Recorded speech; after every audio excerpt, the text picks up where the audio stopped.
talking about disenfranchised grief today with end-of-life educator and bereavement support counselor Carol Schoneberg. You're connected with the Heart of Hospice. I'm Helen Bauer here with Jerry Fenter. Whether you're a family caregiver or an end-of-life professional, we're here to enhance your hospice experience by connecting you with information you can use about end-of-life care.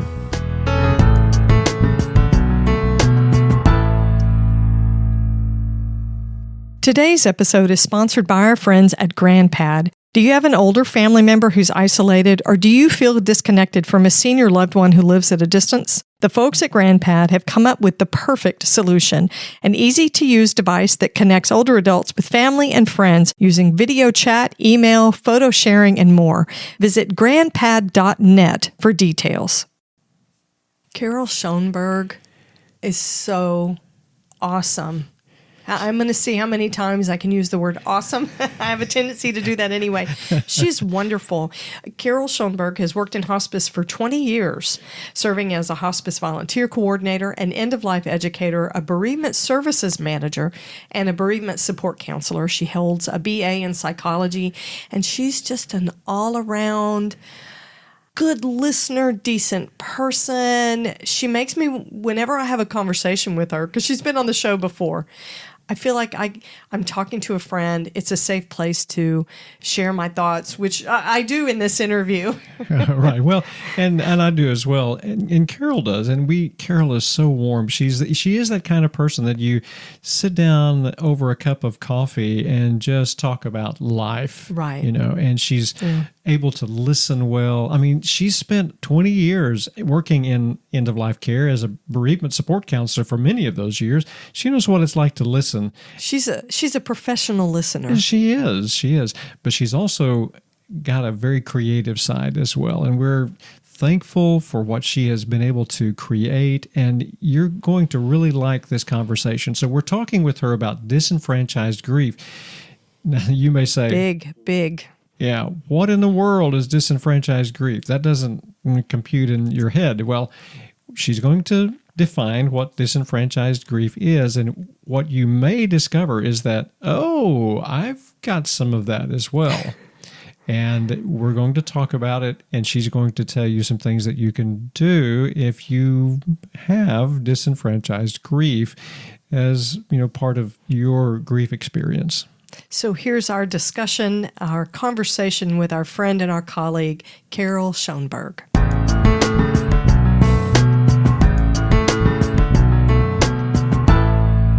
Carol, it is so good to have you back on the Heart of Hospice podcast. Welcome back. Thank you. Thanks, you too. Great to be here. Well, we're going to challenge you with an icebreaker question today. So if you were going to give a book as a gift, what's your go-to book right now for giving to people? Consolations by David White. Oh, she didn't even think about that one. Wow, that was quick. Yeah. So Consolations, is that what you said? Yes, by David White. Tell us about this book.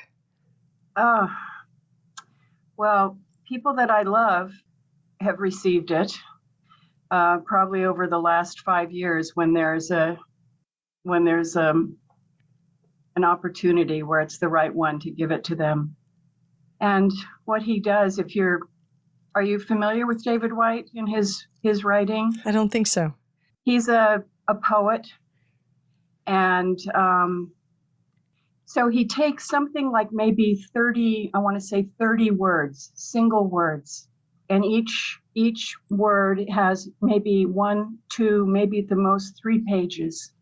And the word might be solitude or friendship. And they're incredibly meaningful words, each of them, all by themselves. And together, it is a book that causes the reader to go deeper.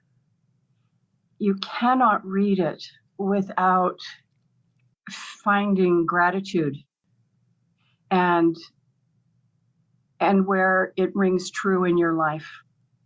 So that's my go-to book.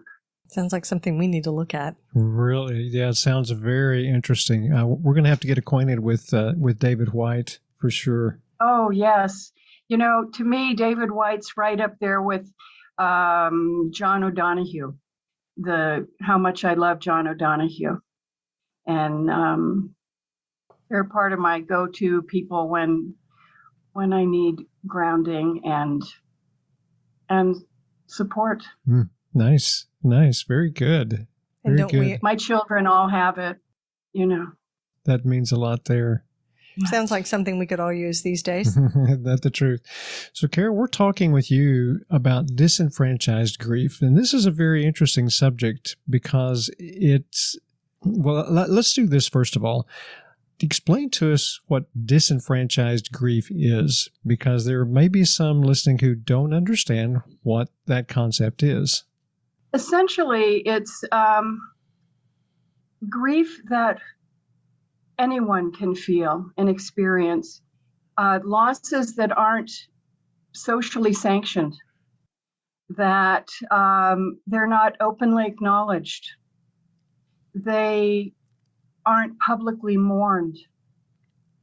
And it's something that I might feel as a result of a loss I've sustained that I might feel I can't talk about.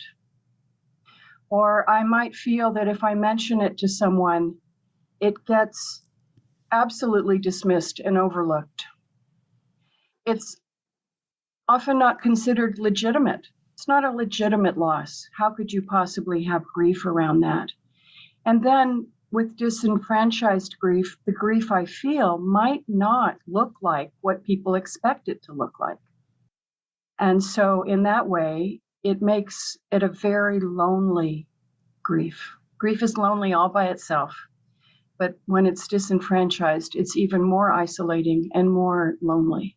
So has the pandemic kind of created more disenfranchised grief? I mean, we talk about communal grief or global grief because the pandemic seems to have created this type of grief.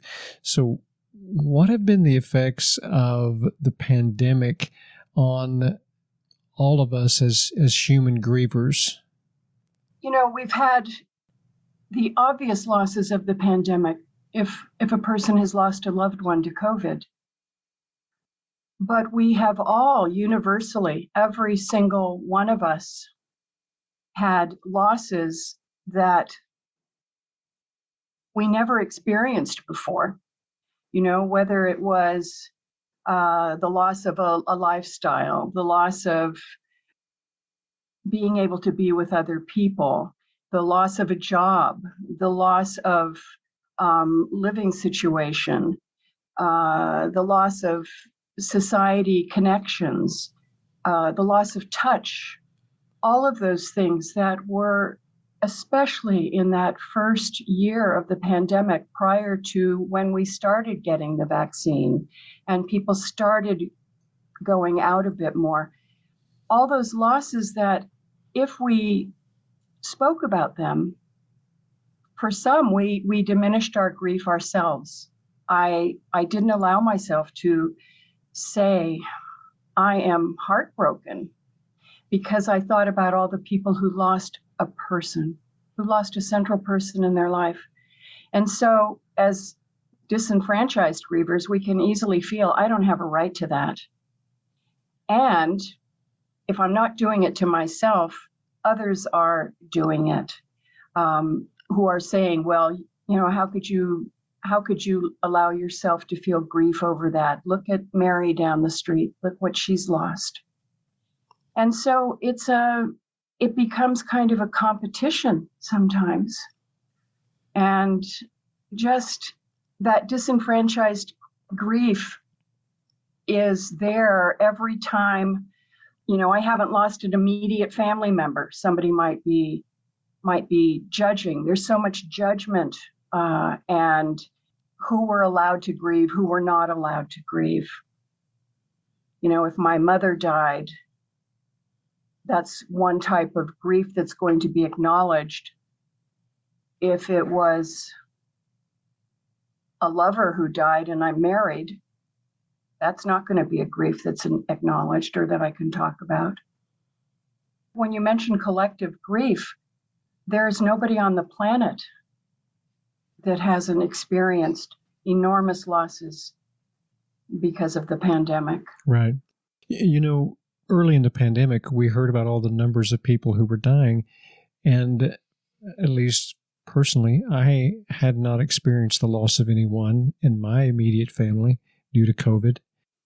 And yet there was this sense of grief that I think we all felt because we saw all the numbers from the COVID deaths just keep rising and rising. And until we actually experienced someone close to us having died from COVID, it was a disenfranchised grief that we felt.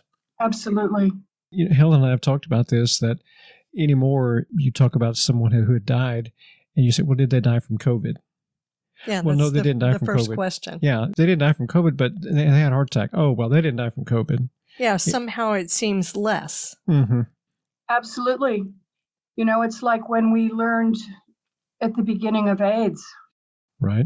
When we learned how offensive it was to say to somebody, oh, how did he get it? Right. And when you worked with somebody who lost a loved one to AIDS, and how it was a knife in the heart on top of their grief, and the stigma and the shame and the implication of ignorant questions like that. And I have clients who have lost loved ones to COVID who talk about the pain and the anger when somebody says, oh, was she vaccinated? Or, oh, did she have autoimmune condition? Or, they ask things that you wouldn't ask to somebody who died from another illness, and how very, very painful that is. That's true. Yeah. There's sort of a classification system, a checklist to whether it's acceptable grief or not acceptable grief. It's just a way of deciding whether someone else's grief is valid or it's not. Yes. And people who, I have this client right now, her husband died from COVID, and it was probably about a year ago. And I first met her through a support group. In general, people who lost a loved one to COVID have not been coming to support groups in general, at least in Maine, which was where these groups were held, although now they're also virtual. That's how I first met her. I witnessed her, observed her going through the group. After that time, we became connected as an individual client. And I watched part of her healing very, as you can imagine, very slow movement toward healing. And then at a certain point, one of her adult children got COVID. And this was fairly recently. She herself had COVID as well when her husband did. So it's the classic, why did I live and he didn't? Right. Which I have not met a COVID survivor that hasn't felt that. And to watch her re-traumatization when her son got COVID, and the fear, the absolute trauma that I might lose this person as well. And all of this happening at a period of time where we're seeing fewer and fewer and fewer people who are wearing masks, more and more people who have acted, who behave understandably, because as a culture, we want this to be behind us. We want this to be over. So people who are behaving as if it is over, even though, the numbers tell us there's still over 300 people dying a day from COVID, and how lonely making this is and terrifying it is for her. And what I watched was her physical symptoms that I could witness through Zoom. The physical manifestations of her grief from when I first met her, and there was nonstop shaking and how that started to subside. And then as her adult child got COVID, it all returned instantly.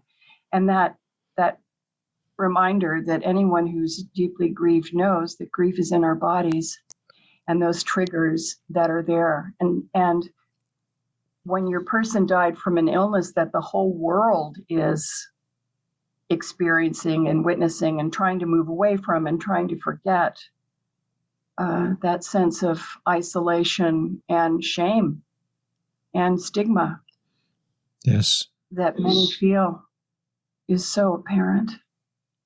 Isn't it even for a COVID death? Isn't there some disenfranchisement to that grief as well? Because we're talking about 1 million deaths in the U.S. alone. Is that person just another number? Absolutely. Yes, when I talk to folks who have lost someone to COVID, the feeling that their person is invisible, or that they've been sort of rendered invisible. A statistic. Yes, absolutely. A statistic. And if I'm fortunate enough that I didn't lose a central person to the illness, it's all the easier to just say, well, it didn't really happen.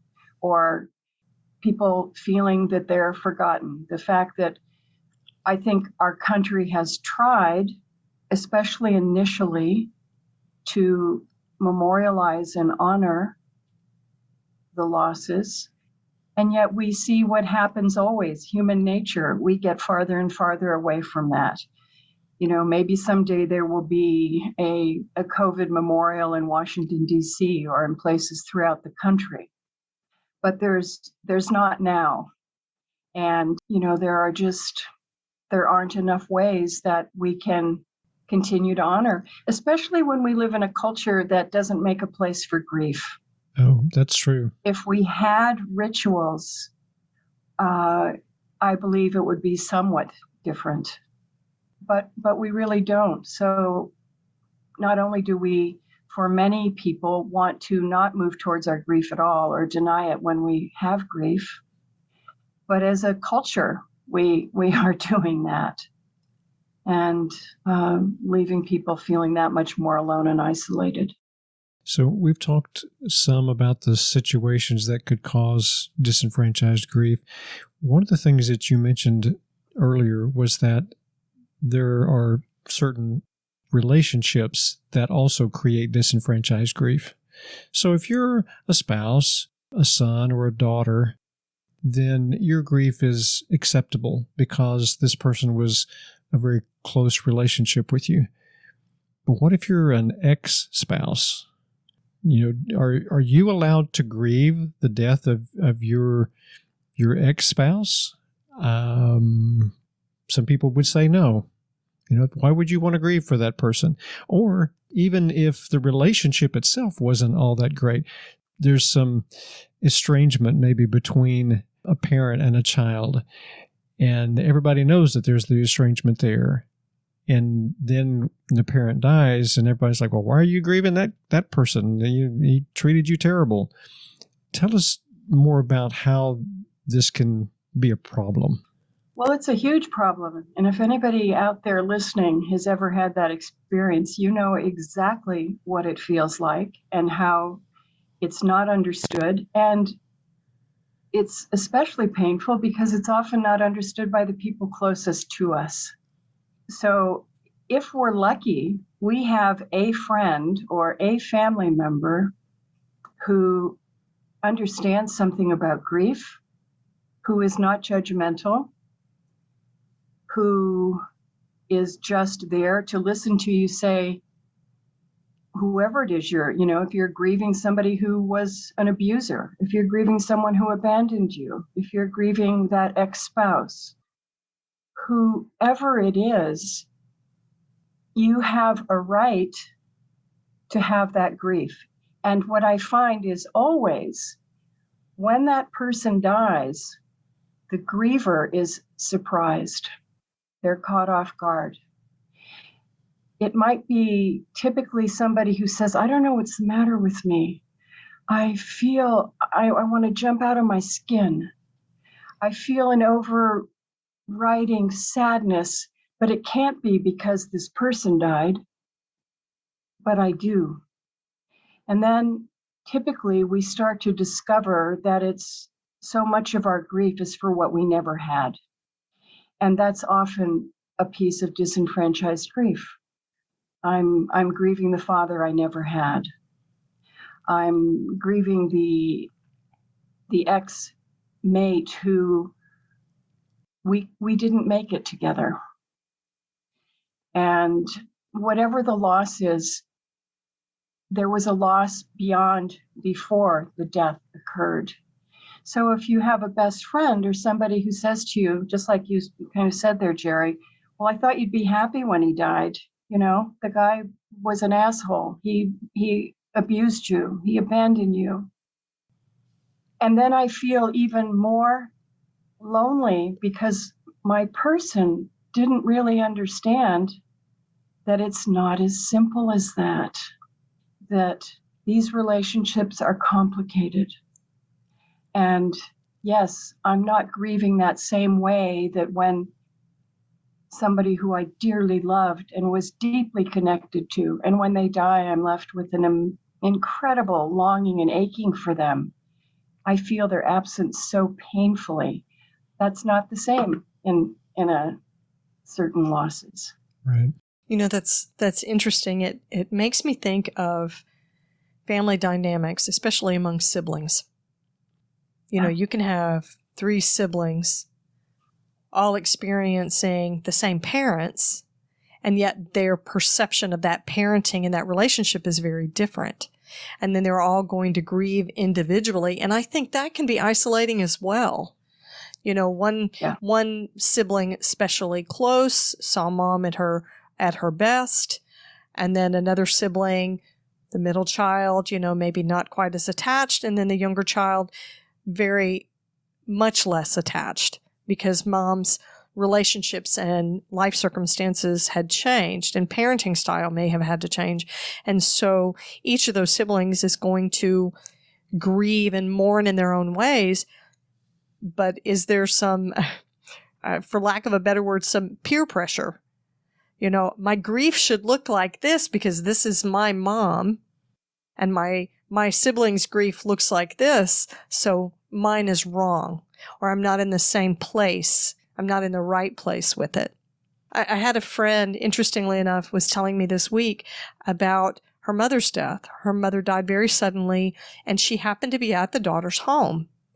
And it's been a few years, and ever since then, she has tried to manage her grief and her siblings' grief because they were not there. And of course, it's a completely random event that could not have been controlled, could not have been predicted. It is what it is, right? It just happened that way. But for them, there was a disenfranchisement of being disconnected from mom at that moment where she became terminally ill. You know, she didn't last very long after the critical event. And then a trauma for the daughter that was there on site. Yeah. So the way we process these events and how they happen, I think affect the disenfranchisement and even our closest relationships, like you were saying, that example. Yeah. But how invalidating is that? The one person who's supposed to be safe, who's supposed to be supportive, you know, forget society. If you have at least one person that you can go to, you know, that's a safe place to be and to hide and to find solace in. You know, forget society. You could manage without them. But to find yourself isolated within your own tight-knit relational group, I can't even imagine how disenfranchising that is. Invalidating. Absolutely. And it's something in working with families, with hospice families after a loss. And family dynamics, a huge piece of the grieving process. Definitely. And, you know, even when you use the phrase tight-knit family unit, I find the tighter knit the family unit, the more I'm going to use the word functional as opposed to very dysfunctional family unit, the less the likelihood that even if they are all different grieving types, the less the likelihood that it will split them apart. I find it's in families where they have always been sort of separate entities, not very connected, that when the death occurs and the relationships were different to, let's say the mom who died. If in fact, and maybe the mom was, let's say, an alcoholic when she had her first child, and that child grew up raised in an alcoholic household, and maybe by the time the second or third child came along, mom was sober.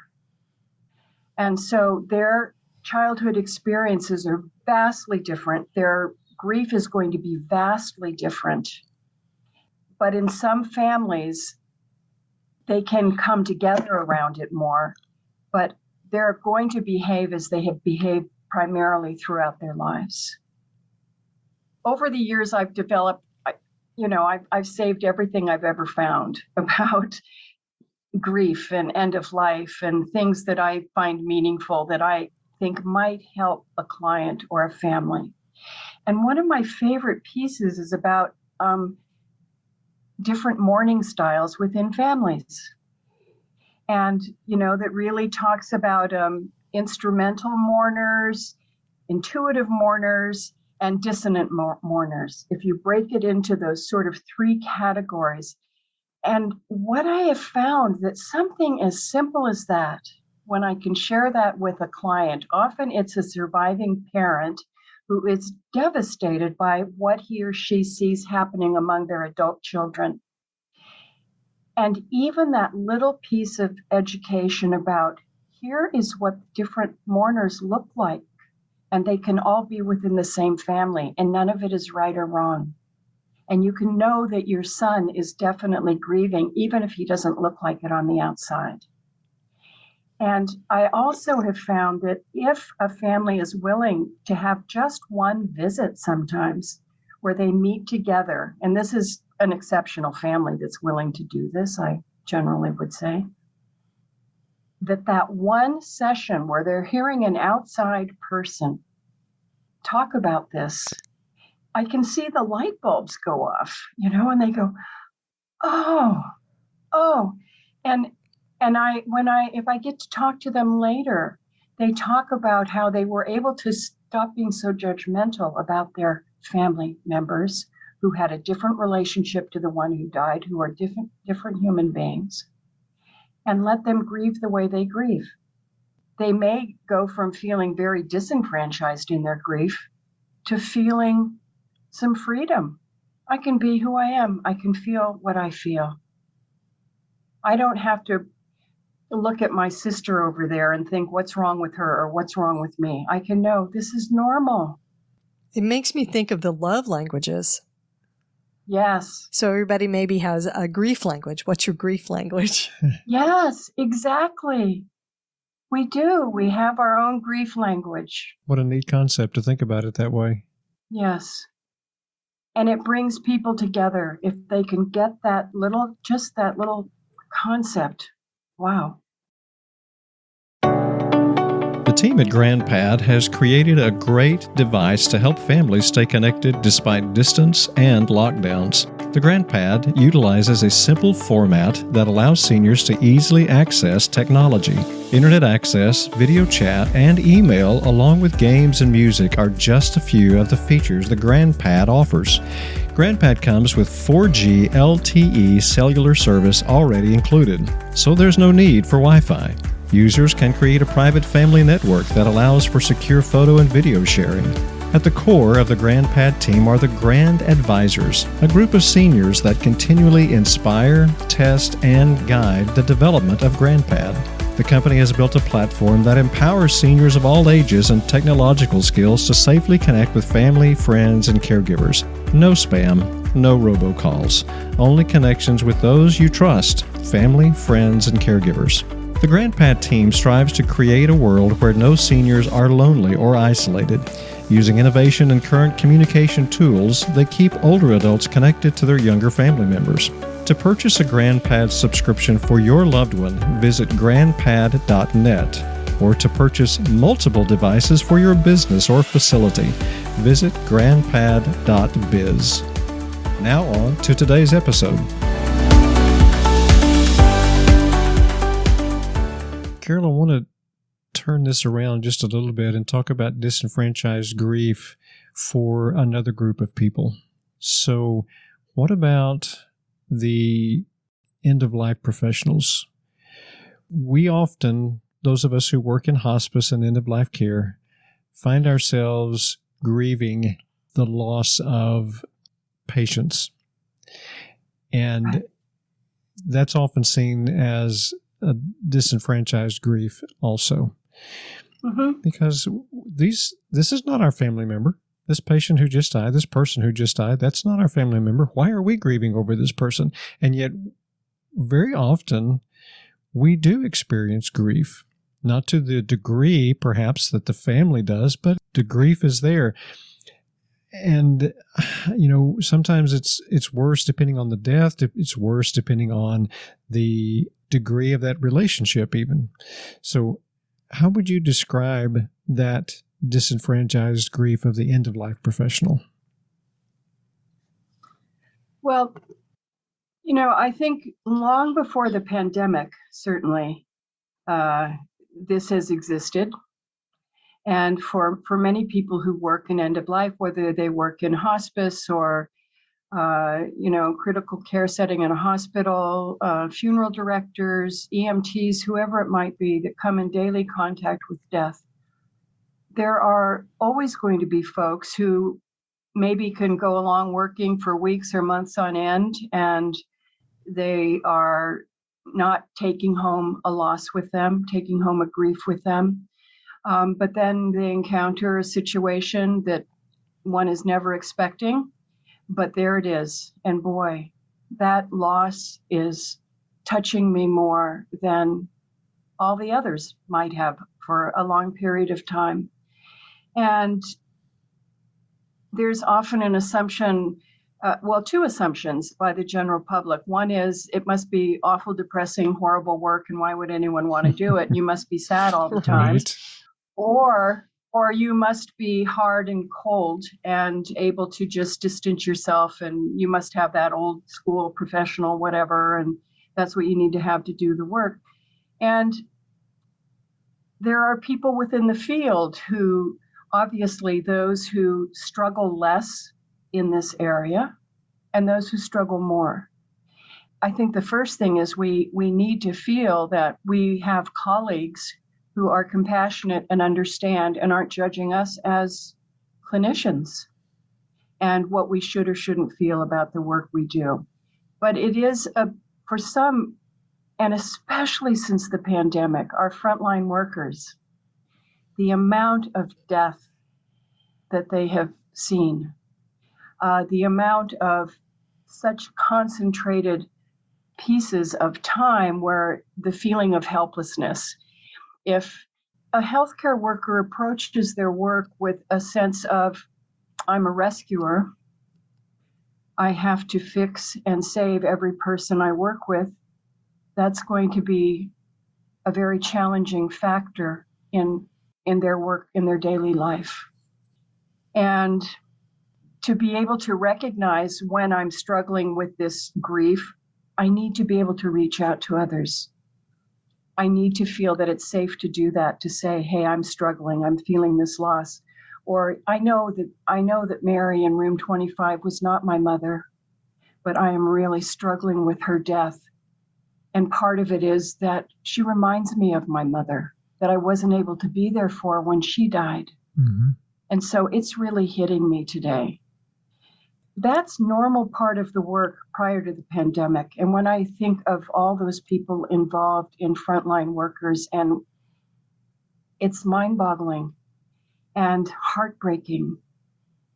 And I feel at a loss myself when I think of the people that is especially, well, even continuing today, but especially in those earliest days of the pandemic. I remember I read something recently about someone who as an EMT.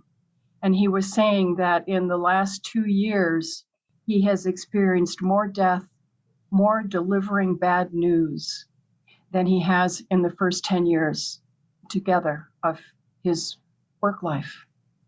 And I have no doubt that that is a statement that would be made by anyone working in a hospital, a funeral home.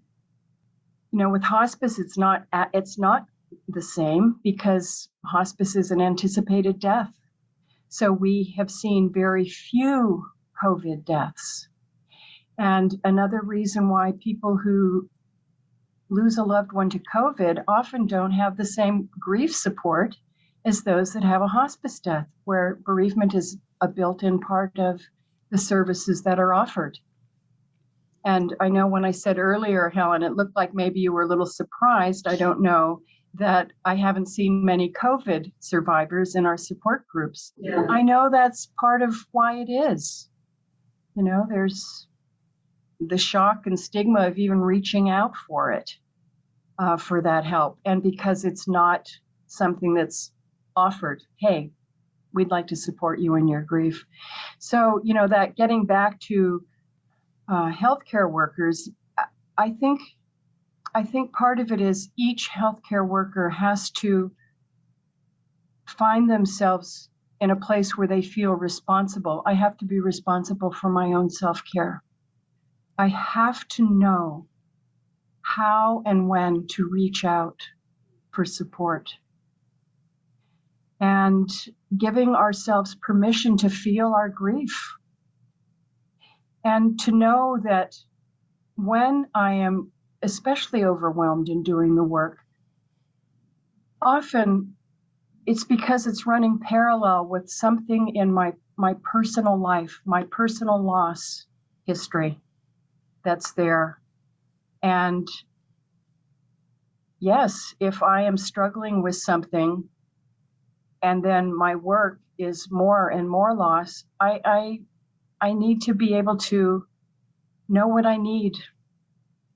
And that can feel like it's leaving it, putting all the responsibility on someone else. Well, why isn't my workplace providing me with better support? Or why isn't it acknowledged more? And I've seen in doing this work for a long time that we as providers tend to shy away from our own needs when it comes to an acknowledgement of grief and loss. Yes, I think that's very, very true. I think in leadership positions, a lot of times there is a lack of training and education on actually how to support your employees in a tangible way, because the needs are at loggerheads. You know, they butt heads. You have the urge to be empathetic and to care for your employees and provide support. And yet, on the other hand, you need a healthy workforce that's out there taking care of business, seeing your patients. And it's hard to blend and balance those two things. I think that's a challenge, especially if that type of empathic care and support is not in your skill set or in your character. Because empathy isn't everybody's thing. That's right. Right? I mean, it's just not. And people can be trained to be supportive for employees and other team members. Absolutely. I just don't think it comes naturally to everybody that's in a leadership role. But I will say this, working in hospice with an interdisciplinary team, we have been gifted with these people that, I mean, this is what they do. And so I'm gonna tell a story on myself. So working as a nurse, you have empathy, but psychosocial and spiritual care, that wasn't my lane to work inside. When I was a director of nursing, one of the patients that was admitted was a previous coworker of mine. And when she was admitted to hospice, she was only a few years older than I was. And I hadn't had contact with her in years. And she was on service for end-stage liver disease.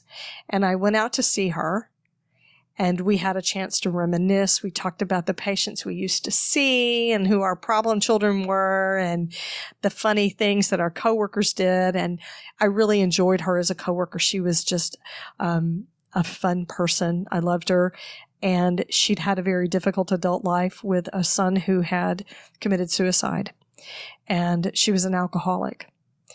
Very shortly after my visit with her, she wasn't on service for even a month, I think. She went into a hepatic coma, which is very typical of people in liver failure, end-stage liver failure. And the day she died, I found a spot where I used to go and sit in the chaplain's hall that had several cubicles back there. And back behind one of the temporary walls was a chair by one of the desks. And I would go sit back there.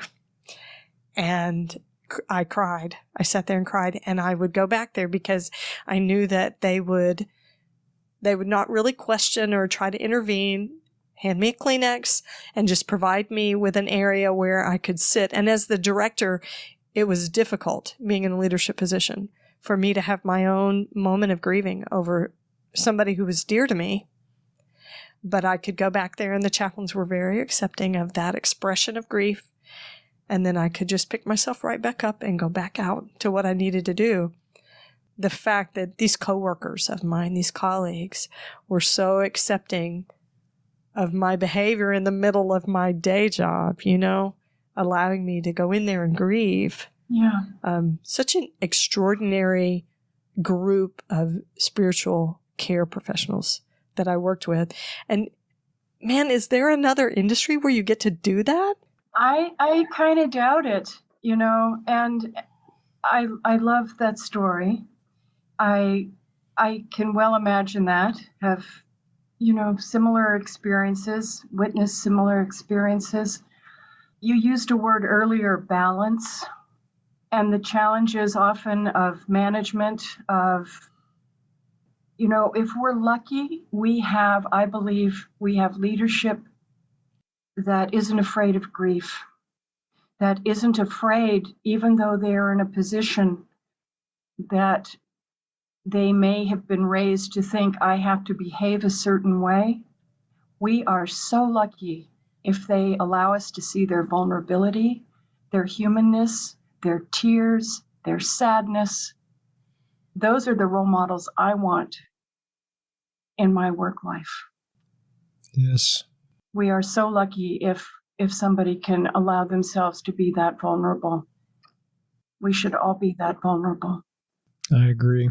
So, Carol, what can people do to provide themselves with some coping mechanisms when it comes to disenfranchised grief, including end-of-life professionals? I think, if we are struggling with a disenfranchised grief, we can educate ourselves. We can look and see what is available to me. If part of my disenfranchised grief is around living with a loved one who has an alcohol or drug addiction, or living with a loved one who has dementia, and I am living with this pain every day with anticipatory grief of what's coming, and it's not recognized by people, I can find people who understand, support groups for whatever it is I am wrestling with. That's something that I can do that takes action. It's about reaching out. There aren't a lot of huge things that if just do this, this, and this, and you'll be fine. And that's what we want as human beings. We want someone to tell me, just tell me the top 3 things and I'll do them. And the more I can, that word I used, vulnerability, the more I can acknowledge, I'm in pain here. I'm suffering. And I'm going to share it with somebody. It takes a lot of courage. Grief takes so much courage. Isn't that the truth? And disenfranchised grief takes even more courage, I think, because it's one that isn't so easily recognized or acknowledged by the people around us. Well, Carol, this has really been a good conversation and such good information. And I think just the acknowledgement that disenfranchised grief exists is going to be helpful for many of our listeners, because we sometimes don't even understand it ourselves. Why am I grieving? What is this grief that I'm feeling? And it helps to be able to have a name to put to it, first of all. Okay, so we know what it is. It's disenfranchised grief. And then to be able to say, okay, if it's grief, then I know how to cope with this, and I can educate myself on how to manage it even now. Yes. And as end-of-life professionals who see it all the time, we really have to pay close attention to our feelings of disenfranchised grief and learn how to cope with this, practice those coping mechanisms, as Helen said, even to find those people who will accept and acknowledge our grief and be there and just be present when we need them. So thank you for sharing all of these tips and helps with us today. Any last words that you would like to share with the listeners? You know, I was just thinking when you were saying that about a client that I have who a very central person in her life died, but the death was not recognized by his family. The relationship was not recognized by his family. And when she first came to me, the self-blame was enormous. What's wrong with me? Why are people treating me like this? All of that. And how simple it can be when you have a friend in your life or someone you care about, or if you work in the field, to be able to help someone understand, just giving a name, like saying, you are living with disenfranchised grief. And the person says, what's that? And just very simply helping that person understand, this is a thing. Yeah, it's real. And it is painful, and it is real. It's not imaginary.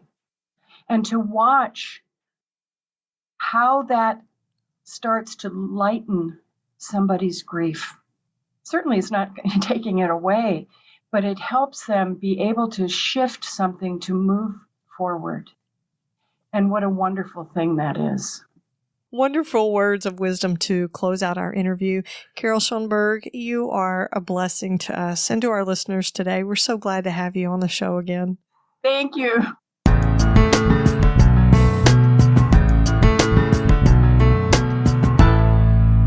Can I say this is one of my new favorites?